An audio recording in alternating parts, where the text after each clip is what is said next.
Kale had no memory of his parents. The only thing he knew about them was that they had died when the Vorath came to Earth. That was 12 years ago.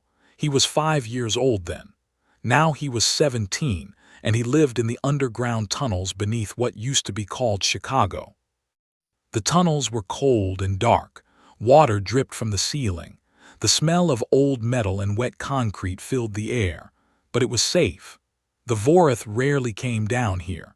They preferred the surface, where they had built their tall towers and their landing platforms for their ships. Kale shared a small room with 6 other orphans. They slept on old mattresses that they had found in the ruins above. They ate whatever food the adults could find or steal from the Vorath supply stations. It was not a good life, but it was the only life Kale knew. One morning, Kale woke up to the sound of shouting. He jumped from his mattress and ran into the main tunnel. People were running. Children were crying. The adults were grabbing whatever they could carry. "They found us," someone yelled. "The Vorath are coming." Kale's heart began to beat fast. He had heard stories about what happened when the Vorath found human hiding places. They would take some people away to work in their mines on other planets. The rest they would kill. The Vorath had no use for weak or old humans. He looked around for his friends. He saw Myra, a girl his age with short brown hair. She was helping the younger children move toward the back tunnels. He saw old Tom, an elderly man who had been a teacher before the invasion. Tom was trying to calm people down. Then Kale heard a sound that made his blood turn cold. It was a high-pitched whine, like 1,000 insects screaming at once. It was the sound of Vorath weapons powering up. "Everyone get down," old Tom shouted. A bright green light filled the tunnel. Then there was an explosion. Rocks and dust fell from the ceiling. Kale was thrown to the ground. His ears were ringing. He could not hear anything else. When he looked up, he saw them, the Vorath. They were tall, almost 8 feet. Their skin was gray and smooth, like wet stone. They had 4 arms and 2 legs. Their heads were shaped like triangles, with 3 black eyes that showed no emotion. They wore armor that was a dark purple color, and they carried weapons that looked like long metal sticks with glowing tips. There were 5 of them. They walked slowly into the tunnel, looking at the humans with those cold black eyes. One of them spoke in a deep, rumbling voice. The words were in the Vorath language, but Kale had learned enough of it over the years to understand. "Collect the young ones, kill the rest." The Vorath soldiers began to move. They grabbed children and threw them toward the back of the group. When adults tried to fight back, the Vorath used their weapons. The green light flashed again and again. People fell and did not get up. Kale watched as old Tom ran toward one of the Vorath. The old man had a piece of metal pipe in his hands. He swung it at the alien's head. But the Vorath was too fast. It caught Tom's arm with one of its 4 hands and lifted him off the ground. Then it threw him against the wall. Tom's body made a terrible sound when it hit the concrete. Something changed inside Kale at that moment. He had spent his whole life being afraid. He had spent his whole life hiding and running. But watching old Tom die, watching these aliens treat his people like insects, he felt something new. He felt anger. The anger was like fire in his chest. It spread through his body and into his arms and legs. It pushed away the fear. It pushed away the pain from being thrown to the ground. It left only one thought in his mind: fight. Kale got to his feet. He picked up the metal pipe that old Tom had dropped. It was heavy in his hands. He had never held a weapon before. He had never fought anyone before, but none of that mattered now. He ran at the nearest Vorath soldier. The alien turned to look at him. Its 3 black eyes seemed surprised. Perhaps it was not used to humans attacking instead of running. Kale swung the pipe as hard as he could. It hit the Vorath in the knee. The alien made a sound like a hiss mixed with a growl. It stumbled but did not fall. It reached for Kale with its 4 arms. Kale ducked under the arms. He swung the pipe again, this time at the back of the alien's other leg. The Vorath fell to one knee. Kale did not stop. He swung again and again, hitting the alien's head and shoulders. The other Vorath soldiers stopped what they were doing. They stared at this small human boy attacking one of their own. They seemed confused. This was not how humans were supposed to act. Humans ran, humans hid, humans begged. They did not fight. But Kale was fighting. The Vorath soldier on the ground finally grabbed Kale's arm and stopped him from swinging the pipe. It stood up, towering over him. Blue liquid, Vorath blood, dripped from a cut on its head. It looked at Kale with what might have been respect or maybe just curiosity. "This one has spirit," the Vorath said. "Take him to the commander." The other soldiers grabbed Kale. They took away his pipe. They put metal bands around his wrists that locked together behind his back. Then they pushed him toward the entrance of the tunnel. As they walked, Kale looked back. He saw Myra watching him. Her eyes were wide with fear and something else. Maybe hope. He tried to give her a small nod to tell her that everything would be okay, but he did not know if that was true. The Vorath took him up to the surface. The sunlight hurt his eyes. He had not been outside in months. The world above was different from what he remembered from his childhood. The buildings were half destroyed. The streets were empty. Giant purple towers rose up where parks and shopping centers used to be. They brought him to one of the towers and pushed him inside. The inside was cold and clean, nothing like the tunnels. The walls were smooth and white. Strange symbols glowed on the floors. Vorath soldiers and workers moved around, barely looking at the human prisoner being led through their building. Finally, they reached a large room at the top of the tower. The room had windows on all sides. Kale could see the entire city from here. He could see the other towers and the ships and the ruins of the old human world. In the center of the room stood a Vorath who was different from the others. This one was taller, almost 9 feet. Its armor was gold instead of purple. Its 3 eyes glowed slightly, as if there was a fire behind them. "This is the human who fought back?" the tall Vorath asked. Its voice was deeper than the others, and it spoke in perfect English. "Yes, Commander Vorath," one of the soldiers said. "He attacked Warrior Crix. He drew blood." Commander Vorath walked slowly around Kale, looking at him from all angles. Kale tried to stand straight and not show fear. The anger was still there, burning in his chest. "Interesting," Vorath said. "In 12 years of occupation, I have seen very few humans who would dare to strike a Vorath warrior. Most of your kind are broken. They have accepted their place as servants and workers. But you," the commander stopped in front of Kale, "you still have fire in your eyes." "You killed my people," Kale said. His voice was rough from the dust in the tunnels. "You killed old Tom." "We killed many humans today," Vorath said without any emotion. "We will kill many more tomorrow. This is the way of the universe. The strong rule and the weak serve or die. Your species is weak. You have no great technology. You have no psychic powers. You have no natural weapons. You are soft and fragile. The only reason any of you still live is because you are useful as workers." Kale felt the anger grow stronger. "We are not weak." Vorath made a sound that might have been a laugh. "Is that so? Then tell me, little human, why did your world fall in only 3 days? Why did your armies fail? Why did your government surrender? If you are not weak, why are you standing here in chains?" Kale did not have an answer, but he did not look away from the commander's glowing eyes. He would not give this alien the satisfaction of seeing him broken. "I will give you a choice," Vorath said. "A choice that very few humans are given. You can die here today like the others from your little hiding place, or you can serve me directly. I have use for humans with spirit. You could become something more than a tunnel rat." Kale thought about the offer. He thought about Myra and the other children. He thought about old Tom, who had taught him to read and to count and to never give up hope. He thought about his parents, who had died trying to protect him. "I will not serve you," Kale said. "Not now, not ever." Vorath's eyes glowed brighter. "That is unfortunate, but also interesting." The commander turned to the soldiers. "Do not kill him. Put him in the arena. Let us see how long his courage lasts when he faces real warriors." The soldiers grabbed Kale and dragged him out of the room. As they took him away, Kale heard Voreth's voice one more time. "Perhaps you will provide some entertainment before you die, little human. Perhaps you will show us what this courage of yours is really worth."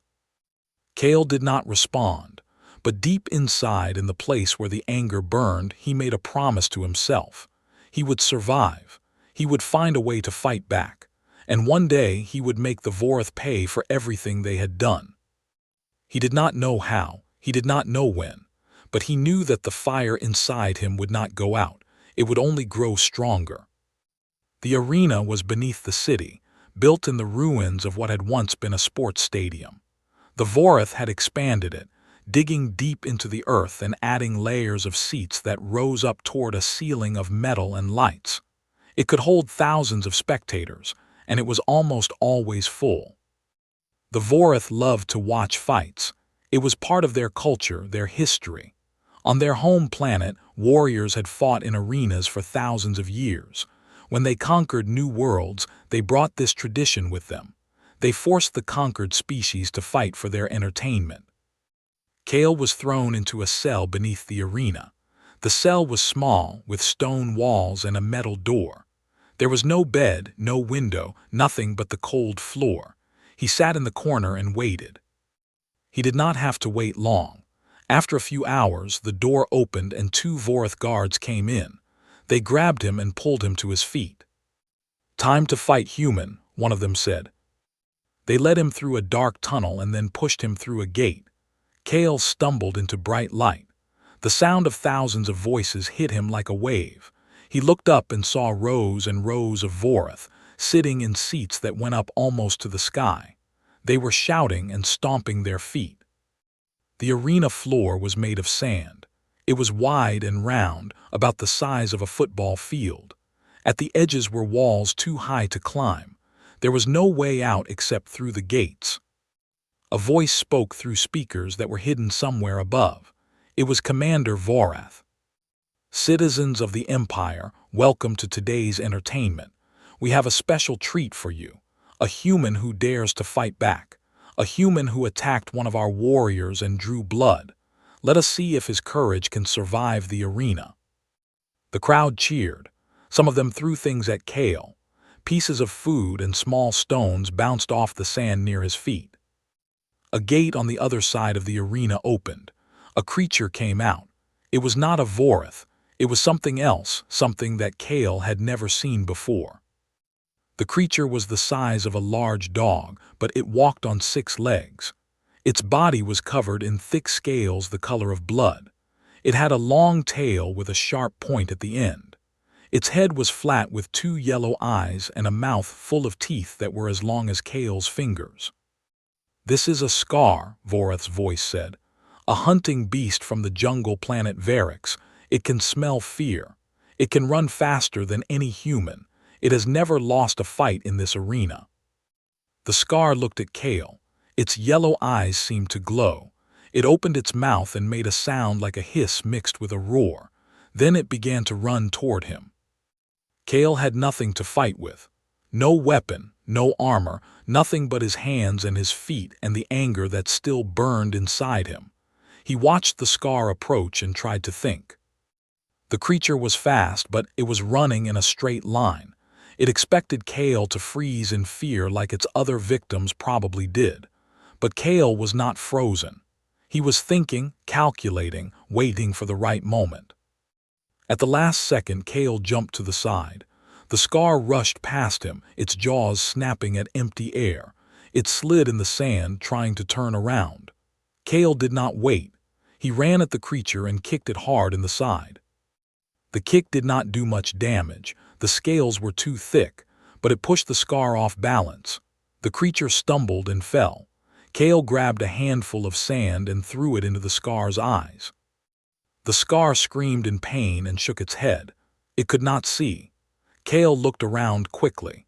He needed something to use as a weapon. He saw a bone sticking out of the sand near the wall. It was from a previous fight, from some other creature that had died in this arena. He ran to the bone and pulled it out of the sand. It was long and thick, like a club. He turned around just as the scar cleared its eyes and charged at him again. This time Kale did not dodge. He waited until the creature was almost on top of him, then he swung the bone as hard as he could. It hit the scar right between the eyes. The creature's head snapped back. It fell to the ground and did not move. The arena went silent. Thousands of Vorith stared at the scene before them. A human, a weak and fragile human, had killed a scar with nothing but a bone and his bare hands. Then the crowd began to shout. Some were angry, some seemed surprised. A few, Kale thought, might even be impressed. Commander Voreth's voice came through the speakers again. Interesting. The human has won his first fight, but let us see how he handles two opponents. 2 more gates opened. 2 more scars came out. They were bigger than the first one. Their scales were darker. They looked at their dead companion and then at Kale. Their yellow eyes burned with what looked like anger. Kale gripped his bone club tighter. His arms were tired. His legs were shaking. But he would not give up. He would not let these aliens see him fall. The 2 scars split apart. One went left, one went right. They were trying to attack him from 2 sides at once. Kale backed up toward the wall. At least that way they could only come at him from the front. The first scar attacked. Kale swung his club and hit it in the jaw. The creature fell back, but the second one was already on him. Its claws raked across his arm, cutting deep. Kale screamed in pain but kept fighting. He hit the second scar in the head, then kicked the first one as it tried to get up. Blood ran down his arm. His vision was getting blurry. But the anger would not let him stop. He kept swinging, kept hitting, kept fighting until both scars were on the ground. When it was over, Kale stood in the center of the arena, covered in blood, both his own and the creature's. He looked up at the crowd. He looked at the thousands of Vorith who had come to watch him die, and he screamed. It was not a scream of pain or fear. It was a scream of defiance. It was a scream that said he would not be broken. He would not be a slave. He would fight until his last breath. The crowd went silent again. Even the Vorith, who had conquered hundreds of worlds, seemed unsure what to make of this human boy who would not give up. Then something happened that Kale did not expect. A group of Vorith in one section of the arena began to stand. They began to hit their hands together. It was clapping, Kale realized. They were clapping for him. The clapping spread. More and more Vorith joined in. Soon, the entire arena was applauding the human who had killed 3 scars with nothing but a bone. Commander Voreth did not speak, but somewhere in the tower above, watching on screens, the commander was thinking, this human was different. This human was dangerous, not because he was strong, but because he had something that could not be measured or controlled. He had spirit. Guards came and took Kale back to his cell. A Vorith doctor, if that was the right word, came and treated his wounds. The cuts were cleaned and wrapped in bandages. Kale was given food and water. You will fight again tomorrow, the guard told him, and the next day and the next.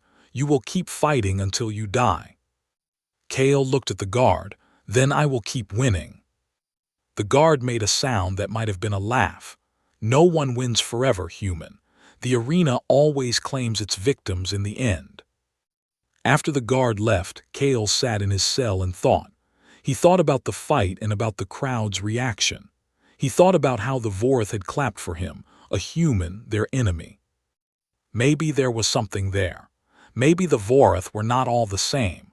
Maybe some of them could be reached, could be made to see humans as more than just workers and entertainment. It was a small hope, but it was hope, and hope was something that Kale had not felt in a long time. He lay down on the cold floor and closed his eyes. Tomorrow there would be more fighting. Tomorrow there would be more pain, but for now he would rest. He would gather his strength. And he would dream of a day when humans were free again. Days turned into weeks. Weeks turned into months. Kale fought in the arena over and over again. He faced scars and other creatures. He faced other prisoners from other conquered worlds. He faced Vorith warriors who wanted to test themselves against the famous human fighter. He won every time. He learned how to fight properly. He learned how to use different weapons. He learned how to read his opponents and predict their moves. He got stronger and faster. The anger inside him became controlled, focused, like a fire in a furnace instead of a wild blaze. And something else happened. He became famous. Not just on Earth, but across the Vorith Empire. Stories spread about the human who could not be beaten. Videos of his fights were shared on whatever communication systems the Vorith used. People, beings from dozens of different species, began to talk about him. They called him the Orphan Warrior. They called him the Unbroken. They called him Hope. On conquered worlds throughout the galaxy, slaves and prisoners heard his name. They heard about a human, one of the weakest species in the galaxy, who refused to give up, who kept fighting no matter what was thrown at him, who looked death in the eyes and laughed. And somewhere in those slaves and prisoners, something began to stir, something that had been buried for years or decades or centuries. Hope. 1 year after his first fight in the arena, Kale was brought to Commander Voreth's tower again. This time, he was not in chains. He walked freely, with guards on either side but no restraints on his wrists. The room at the top of the tower looked the same as before. The windows still showed the city below. The tall commander still stood in the center, watching Kale with those glowing eyes. But Kale was different now. He was taller, stronger. His body was covered in scars from dozens of battles. His eyes had a hardness that had not been there before. He was no longer a frightened boy from the tunnels. He was a warrior. "You have done well," Voreth said. 97 victories, no defeats. You have become the most famous fighter in the history of this arena. "I had good motivation," Kale said. His voice was deeper now, rougher. "Staying alive." Voreth walked around him slowly, just as the commander had done a year ago. "It is more than that. I have studied your fights. You do not just survive. You inspire. Other species see you and they think, if a human can do this, perhaps we can too. You are becoming dangerous, orphan warrior." "Good," Kale said. Voreth stopped in front of him. "I offered you a choice once. You refused. I am offering you another choice now, a different one." Kale waited, watching the commander carefully. "The Vorith High Council is concerned about you," Voreth said. "They see the effect you are having on the slave populations. There have been small rebellions on 3 different worlds, nothing serious but troubling. The rebels speak your name. They call you their symbol." "I did not ask for that," Kale said. "It does not matter what you asked for. It matters what is happening. The Council wants you dead. They want to make an example of you to show the galaxy that no one can stand against the Vorith Empire." Kale felt his heart beat faster, but he kept his face calm. "So you brought me here to kill me?" "No," Voreth said. "I brought you here to save you if you will let me." This was not what Kale had expected. He stared at the commander, trying to understand. "Why would you want to save me? I am your enemy. I hate everything you represent." Voreth was silent for a moment. Then the commander did something strange. The tall alien walked to the window and looked out at the city. When Voreth spoke again, the voice was different, softer, almost tired. "The Vorith were not always conquerors," Voreth said. 1,000 years ago we were different. We were explorers, scientists, artists. We built great cities and created beautiful things. But then we discovered other species that were weaker than us, and something changed in our culture. We began to believe that because we were strong, we had the right to rule." Kale listened in silence. He had never heard a Vorith speak like this. "We conquered world after world," Voreth continued. "We built an empire, but we lost something in the process. We lost our soul. Now we are just warriors and rulers. We create nothing. We only take. And I have begun to wonder if this is truly the path we should be on." "Why are you telling me this?" Kale asked. Voreth turned to face him. Because when I watch you fight, I see something that the Vorith have forgotten: courage without cruelty, strength used for defense, not domination. You fight to survive, to protect, not to conquer. There are some among my people who remember the old ways, who believe we have lost our path. You could help us find it again."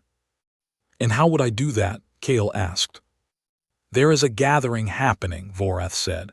"A meeting of representatives from 12 different species that we have conquered. They are planning something, a coordinated rebellion across multiple worlds. They have been watching you, waiting to see if you are real, if you truly cannot be broken. They want you to lead them." Kale's mind was racing. A rebellion, an actual organized resistance against the Vorith. He had dreamed of something like this, but he had never believed it was possible. "If I help them," he said slowly, "if I lead this rebellion, what happens to Earth? What happens to my people?" "That depends on how successful you are," Voreth said. "If the rebellion succeeds, Earth could be free. All the conquered worlds could be free. But if it fails, the Vorith will destroy everything. They will wipe out entire populations as punishment. There will be no second chances." Kale thought about the people in the tunnels. He thought about Myra and the other orphans. He thought about all the humans living as slaves and workers across the planet. If he did nothing, they would continue to suffer. But if he tried to fight and failed, they might all die. It was an impossible choice. But then he remembered old Tom's words, spoken in the darkness of the tunnels years ago. "It is better to die on your feet than to live on your knees." Kale looked at Commander Voreth. "How do I find these rebels?" Voreth smiled, an expression that looked strange on the alien's triangular face. "I will take you to them myself. Tonight, during the arena fights, I will stage your death. The galaxy will believe you are gone. The High Council will be satisfied, and you will be free to do what needs to be done." "Why are you doing this?" Kale asked again. "What do you get out of it?" "A chance at redemption," Voreth said. "A chance to right some of the wrongs that my people have committed, and perhaps when this is over, a chance at peace." That night, Kale fought in the arena one last time. His opponent was a massive creature from a world called Dremmer. It was almost 15 feet tall, with 4 arms like tree trunks and skin like armor plating. The fight was long and brutal, and by the end, Kale was barely able to stand. Then Commander Voreth entered the arena. The crowd went silent. Commanders did not usually come to the fighting floor. Voreth carried a weapon, a long staff with a glowing blade at the end. "The High Council has ordered the death of this human," Voreth announced. "He has become a symbol of defiance. That symbol must be destroyed." Kale stood in the center of the arena, watching Voreth approach. He knew this was part of the plan, but his body was tensed, ready to fight if something went wrong. Voreth raised the weapon. The blade glowed bright blue. Then the commander swung it down toward Kale's chest. Kale felt a shock go through his body. He fell to the ground. His vision went dark. He heard the crowd cheering, celebrating the death of the orphan warrior. But he was not dead. The weapon had been modified to stun, not kill. A drug was flowing through his veins, slowing his heartbeat to almost nothing, making him appear dead to any scanner or observer. When Kale woke up, he was on a ship. The room was small and dark, filled with strange sounds and smells. He sat up slowly, his body aching from the fight and the shock. Commander Voreth was there, standing in the doorway. "Welcome back, orphan warrior. We are heading to the meeting point. The other leaders are waiting for you." "How long was I out?" Kale asked. 2 days. The drug takes time to work through your system, but you are safe now. The galaxy believes you are dead. They are already mourning you or celebrating, depending on which side they are on. Kale stood up and walked to a small window. Outside, he saw stars. Millions of stars stretching out into infinity. Somewhere out there were other worlds, other species, other beings who were suffering under Voreth rule, and they were waiting for him. "Tell me about the rebellion," he said. Voreth came to stand beside him. It has been building for years, small cells of resistance on different worlds, communicating in secret, gathering weapons and resources. What they lacked was a leader, someone who could unite them, inspire them, give them hope. That is what you are, orphan warrior. You are their hope. Kale thought about that word, hope. It was such a small word for such a big idea. He was just one person, a human from a conquered planet with no army and no power. How could he be the hope of an entire galaxy? But then he remembered the feeling in the arena, the way the crowd had reacted when he refused to give up, the way his name had spread across the stars, inspiring others to believe that they could fight back too. Maybe hope was not about having power. Maybe it was about having the courage to stand up even when you had nothing, to fight even when you could not win, to believe even when everything seemed impossible. "I will do my best," Kale said. Voreth nodded. "That is all anyone can ask. Now rest. We have a long journey ahead and you will need your strength for what is to come." Kale lay back down, but he did not close his eyes. He stared at the ceiling of the small room and thought about the future. For the first time since his parents had died, he felt like he was part of something bigger than himself, like he had a purpose beyond just surviving. He was going to help set the galaxy free, or he was going to die trying. Either way, he was ready. The meeting place was a moon orbiting a gas giant in an empty corner of space. The moon had no name, just a number in Voreth star charts. It had been abandoned for centuries, a failed mining colony with tunnels and chambers carved deep into the rock. When Kale stepped out of Voreth's ship, he saw others already waiting. Ships of different shapes and sizes were parked on the dusty surface. Beings of different species stood in groups, talking quietly and watching the new arrivals. He saw creatures with scales and creatures with feathers. He saw beings that walked on two legs and beings that floated in the air. He saw faces with one eye and faces with a dozen. The diversity was incredible. All of these species from all of these worlds united by one thing, their hatred of the Voreth Empire. A tall being with blue skin and 4 eyes approached him. "You are the human," it said. Its voice was musical like wind through bells. "The orphan warrior. I am Zelia, representative of the Kalorn people."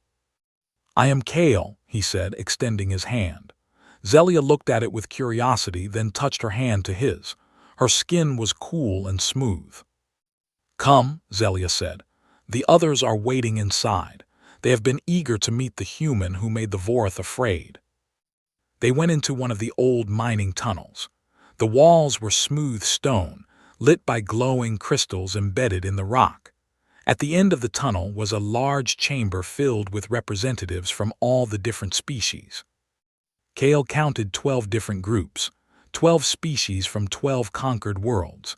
They sat or stood or floated in a rough circle, all looking at him as he entered. "So this is the human," said a being made of what looked like living rock. Its voice rumbled like thunder. "He does not look like much." "Humans never do," said another, a creature with 8 legs and a body covered in fine fur. "That is what makes him dangerous. The Voreth underestimated him, and he made them regret it." "Enough talk about what he looks like," Zelia said. "We are here to plan, not to judge appearances. The question is, can he lead us?" All eyes turned to Kale. He felt the weight of their expectations pressing down on him. These were leaders of their people, beings who had spent years building this resistance. They were trusting him with everything they had worked for. "I do not know if I can lead you," Kale said honestly. "I am not a general or a commander. I was just a boy hiding in tunnels until a year ago. The only thing I know how to do is fight and refuse to give up." The rock being made a sound that might have been laughter. "That is all any of us know how to do, human. We have been fighting the Voreth in small ways for generations. What we need is not a great strategist. We have those. What we need is a symbol, someone who can make our people believe that victory is possible." "And that is what you are," Zelia said. "We have watched your fights.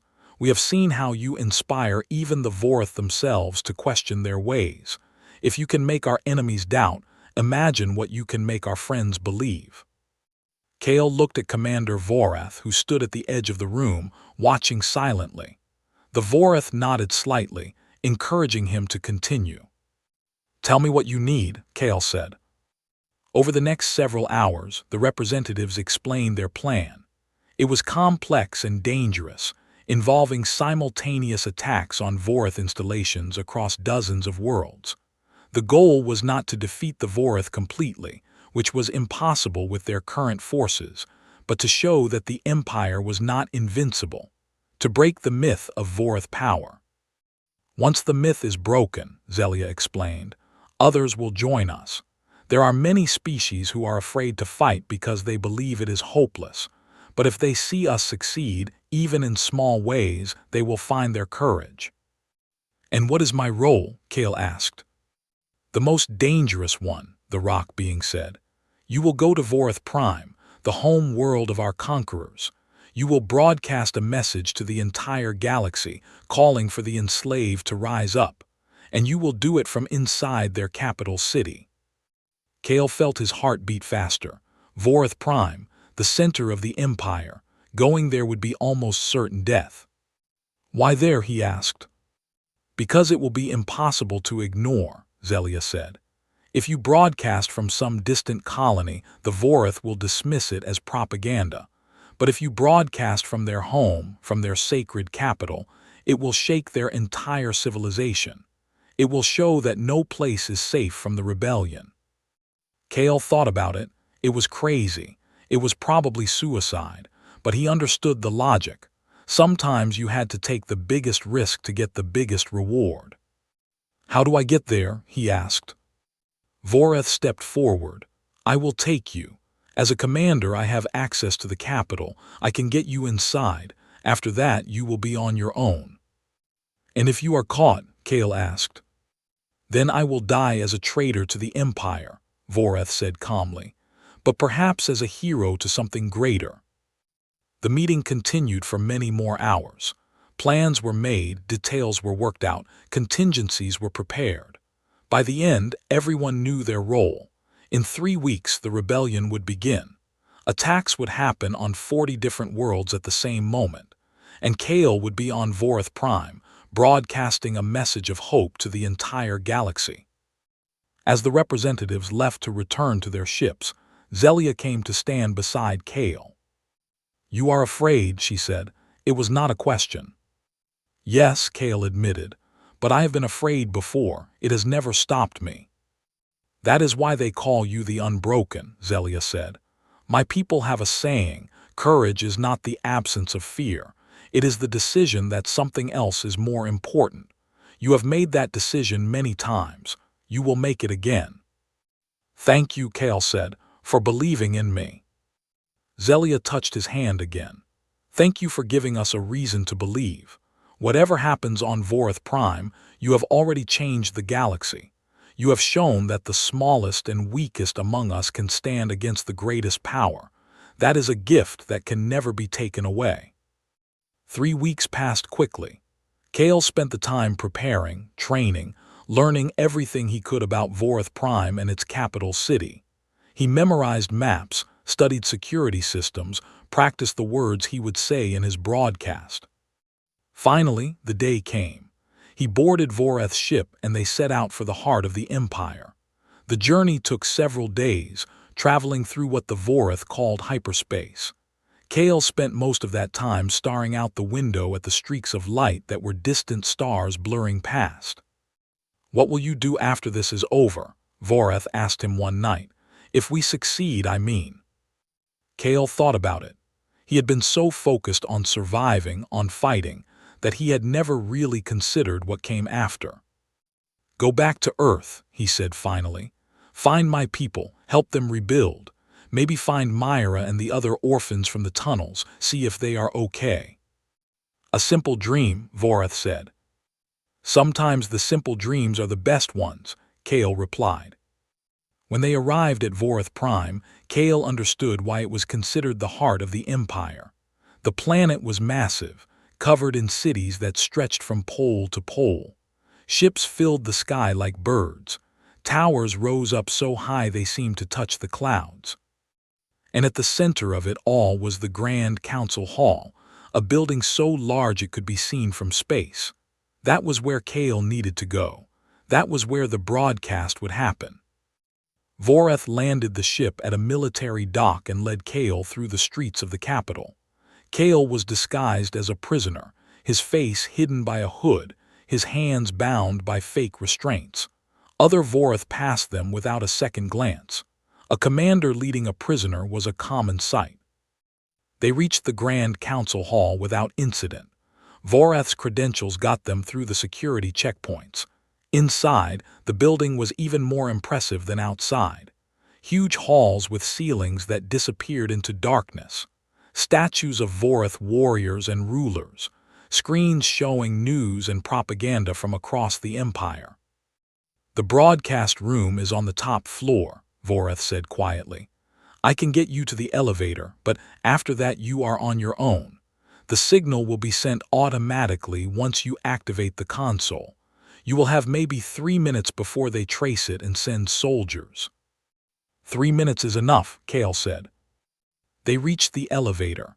Voreth removed Kale's fake restraints. "Good luck, orphan warrior. Whatever happens, know that you have made a difference. You have given hope to those who had none. That is something worth living for, and something worth dying for." Kale stepped into the elevator. As the doors closed, he looked back at Voreth one last time. The Voreth commander raised a hand in what might have been a salute. Then the doors shut and Kale was alone. The elevator rose. Kale took deep breaths, calming his mind, preparing for what was to come. The anger was there, as it always was, but now it was controlled. It was fuel, not fire. It would give him strength when he needed it most. The elevator stopped. The doors opened, and Kale walked into the broadcast room, ready to change the galaxy. The broadcast room was smaller than Kale had expected.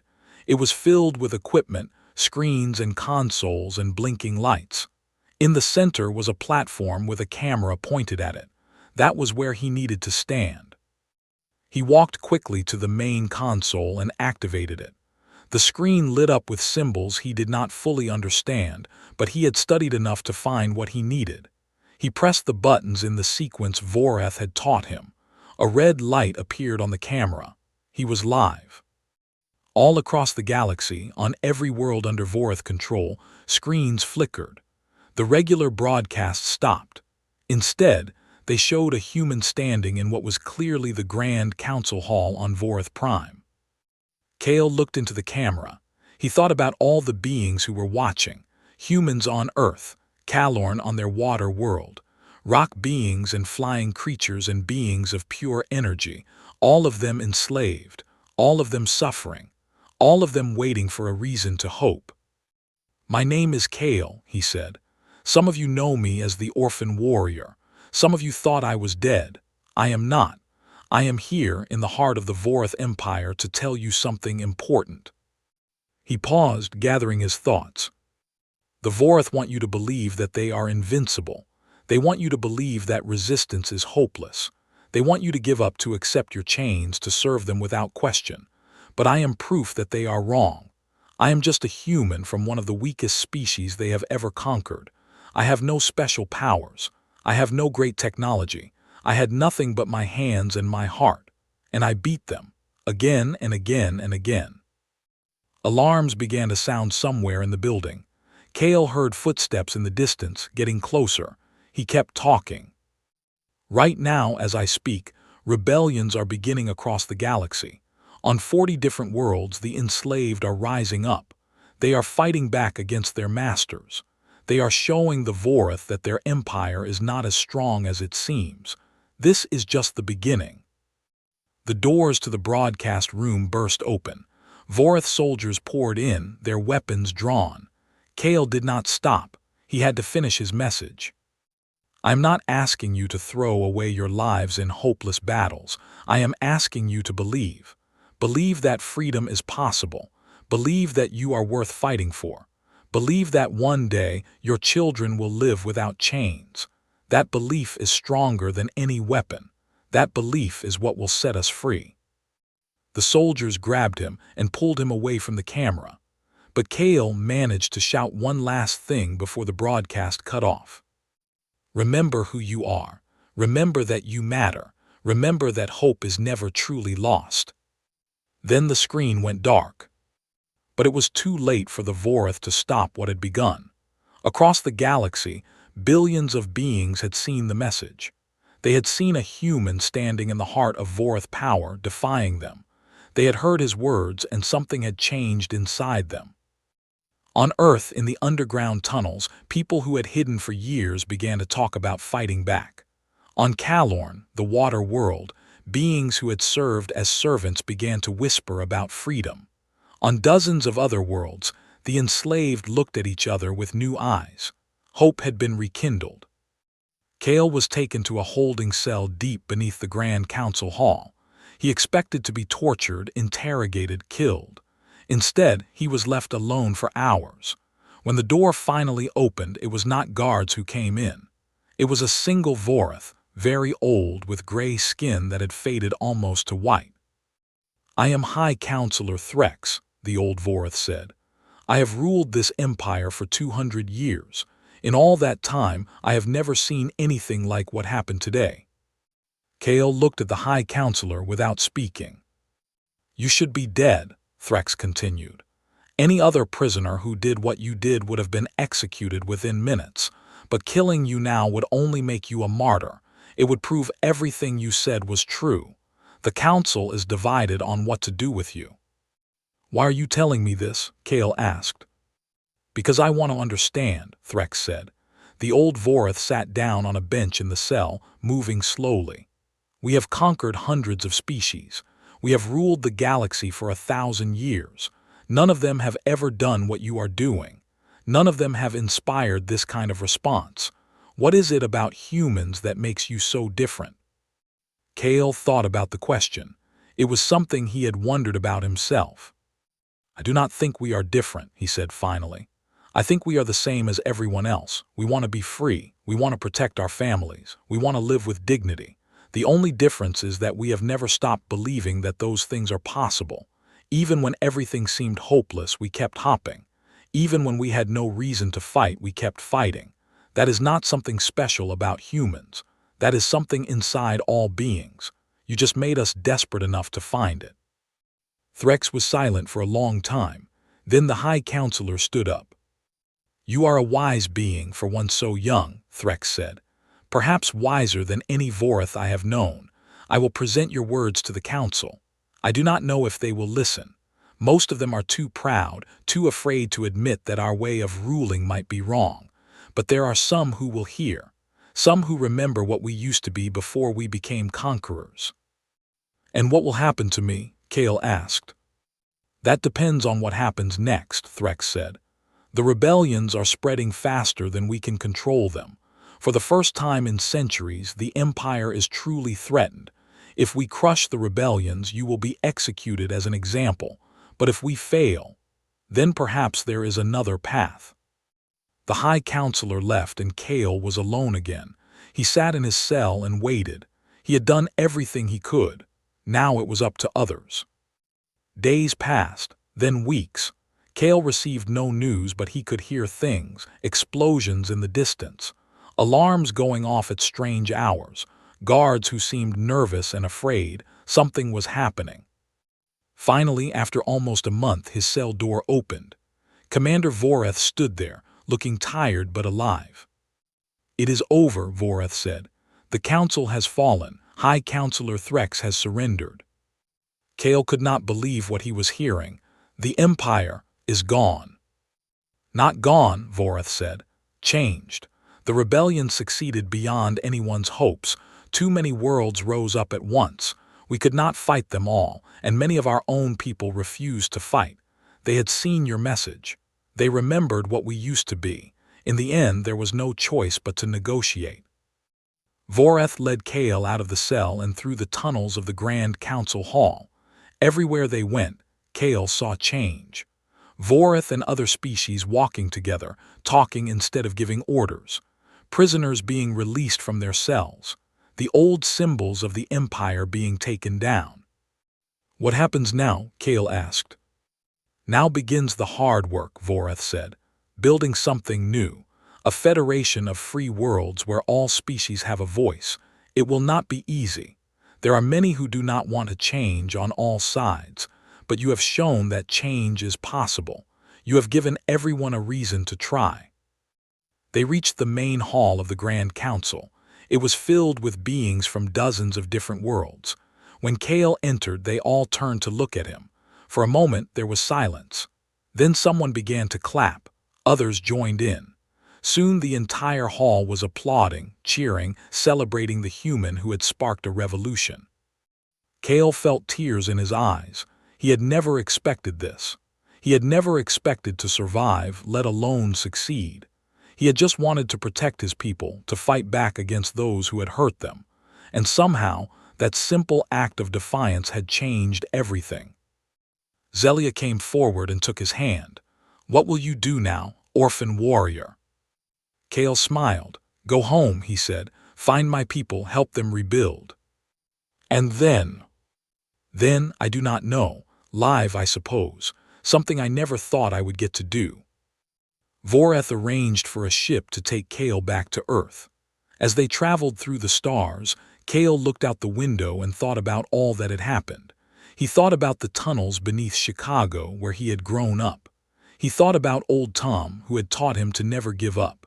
He thought about his parents, who had died trying to protect him. When the ship arrived at Earth, everything looked different. The Vorith towers were still there, but they were empty now. Their ships were gone.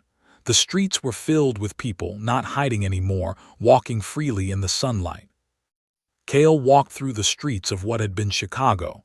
People stared at him. Some recognized him and called his name. He smiled and waved but kept walking. He was looking for something specific. He found the entrance to the old tunnels. He climbed down into the darkness, following paths he remembered from his childhood. The tunnels were mostly empty now. Most people had moved to the surface. But a few still lived down here, too used to the dark to leave. In one of the smaller chambers he found her, Myra. She was older now, a young woman instead of a girl. She was helping to organize supplies, counting boxes and making notes on a pad. "Myra," Kale said. She looked up. Her eyes went wide. Then she ran to him and threw her arms around him, hugging him tightly. "They said you were dead," she whispered. "We watched the broadcast. We saw you on Vorith Prime, and then they said the soldiers killed you." "They tried," Kale said. "They failed." Myra pulled back and looked at him. "The things you said in that broadcast, they changed everything. People who had given up started fighting again. We organized, we resisted, and when the Vorith tried to stop us, there were too many of us. You gave us hope, Kale. You gave us ourselves back." Kale shook his head. "You did that yourselves. I just reminded you that you could." They walked together out of the tunnels and into the sunlight. The sky was blue. Birds were singing. Children were playing in the streets. It was a world that Kale had almost forgotten existed. "What will you do now?" Myra asked. "Help rebuild," Kale said. "There is a lot of work to do, cities to repair, people to feed, a new government to build. It will take years, maybe decades." "Will you lead us?" Myra asked. "People will follow you. You are a hero." Kale thought about it. He could lead if he wanted. People would listen to him, but that was not what he wanted. "No," he said. "I was never meant to be a leader. I was just someone who refused to give up. That is not the same thing. You need people who know how to build, not just how to fight. I will help however I can, but the future should be decided by everyone, not just one person." Myra smiled. "You are still the same Kale, still humble, still thinking of others before yourself." "That is what old Tom taught me," Kale said. "I am just trying to live up to his example." They walked through the streets together, talking about the future, about schools that needed to be opened and hospitals that needed to be built, about farms that needed to be planted and families that needed to be reunited, about all the work that lay ahead. And as Kale walked, he felt something that he had not felt in many years. Peace. Not the absence of problems, because there were many problems still to solve, but a deep, quiet sense that things were going to be okay, that humanity would survive and grow and become something better than before. He looked up at the sky, at the stars that were just becoming visible as the sun went down. Somewhere out there, on hundreds of different worlds, other beings were feeling the same thing. Other species were rebuilding, reconnecting, rediscovering what it meant to be free. Hope had been rekindled, and it would never go out again. The orphan warrior had confronted the alien masters. He had sparked an intergalactic revolution with nothing but courage and the refusal to give up. And in doing so, he had reminded the entire galaxy of a simple truth. No matter how dark the night, no matter how powerful the enemy, no matter how impossible the odds, hope is always worth fighting for. Humanity, as it turned out, was pretty good at fighting for hope. Humanity, as it turned out, was worth saying yes to. Humanity, as it turned out, was worth a hell of a lot more than anyone had ever believed.